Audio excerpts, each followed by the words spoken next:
स्वागत है आपके अपने YouTube channel science with Manoj Kumar में। कल हमने साइंस का 10वीं क्लास के साइंस का चैप्टर 1 का पार्ट 1 किया था। आज पार्ट 2 करेंगे।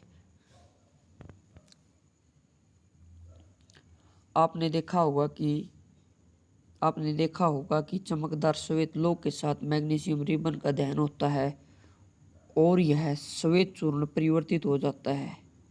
यह मैग्नीशियम ऑक्साइड का चूर्ण है। वायुमंडल में उपस्थित ऑक्सीजन तथा मैग्नीशियम के बीच होने वाली अभिक्रिया के कारण यह बनता है। आपने कल देखा था जब मैग्नीशियम के रिबन को ऑक्सीजन की उपस्थिति में जलाया जाता है तो मैग्नीशियम ऑक्साइड निर्मित होता है और वह जो उसका जो अवशेष बचता है, अक्षेप बचता है, उसे हम श्वेत चूर्ण बचता है। क्रियाकलाप 1.2 एक प्रणाली में लेड नाइट्रेट का घोल लीजिए, इसे पोटेशियम आयोडाइड का घोल मिला दीजिए और अपने परीक्षण को नोट कीजिए। एक परीक्षण तो इस प्रकार से करना है और दूसरे परीक्षण में देखना है आपको। दूसरे परीक्षण में एक शंकुआकार फ्लास्क या प्रणाली में कुछ दाने जिंक के डालने हैं। एक शंकुआकार फ्लास्क लेना है और उसमें कुछ दाने जिंक के डालने हैं। इसमें तनु हाइड्रोक्लोरिक अम्ल या सल्फ्यूरिक अम्ल मिला दीजिए। सावधानी, अम्ल का इस्तेमाल सावधानी से कीजिए। क्या जस्ते के दानों के आसपास कुछ होता दिखाई दे रहा है? शंकुआकार फ्लास्क या प्रणाली को स्पर्श कीजिए। क्या इसके तापमान में कोई परिवर्तन हुआ? देखो इस डायग्राम में देखो, हमने क्रियाकलाप 1.2 किया है जिसमें एक शंकुआकार फ्लास्क लेना है। ये एक शंकुआकार फ्लास्क है, इसमें कुछ दाने जिंक के डाल दिए, जिंक या सल्फ्यूरिक अम्ल H2SO4। इससे क्या होता है? इससे हाइड्रोजन गैस रिमूव होती है, H2 गैस रिमूव हो जाती है। आपने क्रियाकलाप देखा होगा, इसमें हाइड्रोजन गैस क्या हो जाएगी? रिमूव हो जाएगी। अब मैं आपको एक अभिक्रिया करके दिखाता हूं जो हमने ऊपर की है। जैसे कि जिंक की जब अभिक्रिया हम हाइड्रोक्लोरिक अम्ल या सल्फ्यूरिक अम्ल के साथ करवाते हैं, H2SO4 के साथ करवाते हैं तो क्या होता है? जब हम जिंक की अभिक्रिया H2SO4 के साथ करवाते हैं तो zinc sulphate plus hydrogen gas remove होती है।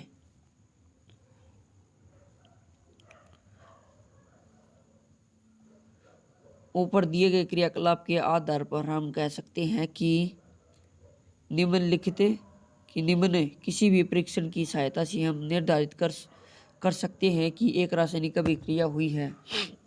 हम इस आधार पर बता सकते हैं कि रासायनिक अभिक्रिया हुई है या नहीं हुई। या तो उसकी अवस्था में परिवर्तन होगा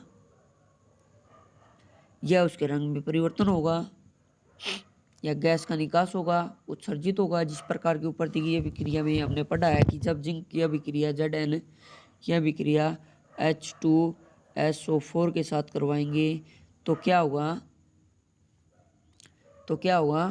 सल्फ्यूरिक अम्ल H2 हाइड्रोजन रिमूव हो जाएगा और उसके तापमान में परिवर्तन होगा। यदि हम अपने आसपास हो रहे किसी परिवर्तन को देख पाएंगे कि हमारे चारों ओर विविध प्रकार की रासायनिक क्रियाएं हो रही है। इस अध्याय में हम विभिन्न प्रकार की रासायनिक अभिक्रिया और उनके प्रक्रियात्मक निरूपण का अध्ययन भी करेंगे। रासायनिक समीकरण, अब हम पढ़ेंगे कि रासायनिक समीकरण क्या होते हैं। रासायनिक समीकरण के बारे में हम पढ़ेंगे। क्रियाकलाप 1.1 का विवरण। जब ऑक्सीजन की उपस्थिति में मैग्नीशियम रिबन का दहन किया जाता है तो यह मैग्नीशियम ऑक्साइड में परिवर्तित हो जाता है। वाक्य के रूप में किसी रासायनिक अभिक्रिया का विवरण बहुत लंबा हो जाता है, इस संक्षिप्त रूप में भी लिखा जा सकता है। इसे शब्द समीकरण के रूप में लिखना सबसे सरल विधि है। ऊपर दिए गए अभिक्रिया का शब्द समीकरण इस प्रकार है। ये देखो भाई, जब मैग्नीशियम रिबन को हम ऑक्सीजन की उपस्थिति में जलाते हैं, ये मैग्नीशियम रिबन है, हम इस ऑक्सीजन की उपस्थिति में जलाते हैं तो मैग्नीशियम ऑक्साइड निर्मित होता है। जैसे हमने पढ़ा है क्रियाकलाप 1.1 में मैग्नीशियम तथा ऑक्सीजन ऐसे पदार्थ जिन्हें रासायनिक परिवर्तन होता है, इन्हें अभिकारक कहते हैं। इस अभिकारक से एक नए पदार्थ का निर्माण होता है, जिस मैग्नीशियम ऑक्साइड का निर्माण होता है उसे उत्पाद कहते हैं। ये बात हमने कल भी पढ़ी थी। रासायनिक अभिक्रिया क्या होती है? रासायनिक अभिक्रिया वह होती है जिसमें दो अभिकारक मिलकर एक नए उत्पाद का निर्माण करते हैं, उसे हम रासायनिक अभिक्रिया कहते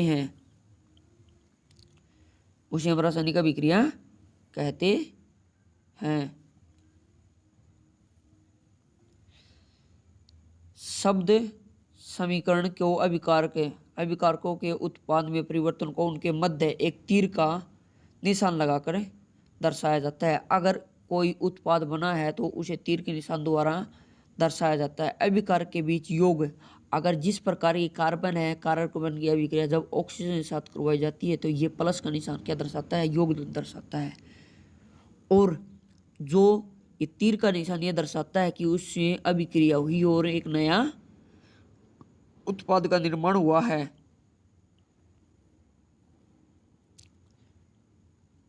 बाईं ओर लेफ्ट हैंड साइड लिखा जाता है।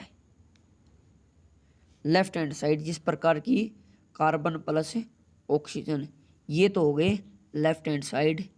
इसी प्रकार उत्पाद के बीच भी प्लस का निशान लगाया जाता है। प्लस का चिन्ह लगाकर उन्हें दाईं ओर right hand side CO2 carbon dioxide gas जिस प्रकार बनी, ये क्या बन गया? उत्पाद बन गया। देखा जाता है तीर का सिरा उत्पाद की ओर होगा। ये सिरा किसकी तरफ है? उत्पाद की ओर है। तथा यह अभिक्रिया होने की दर्शाता है, जिस प्रकार की हमने किया था कि जब जिंक की अभिक्रिया सल्फ्यूरिक अम्ल H2SO4 के साथ करवाई जाती है तो zinc sulphate SO4 plus H2 क्या हुआ? H2 रिमूव हो जाएगा। अब ये अभिकारक है, दो जिंक प्लस सल्फ्यूरिक अम्ल, और तीर का निशान दर्शाता है कि इनके बीच अभिक्रिया हुई है और उत्पाद बना है zinc sulphate plus hydrogen gas क्या हुई? रिमूव हो गई। धन्यवाद। अगर आपको ये वीडियो अच्छी लगी है तो लाइक करें, शेयर करें, सब्सक्राइब करें।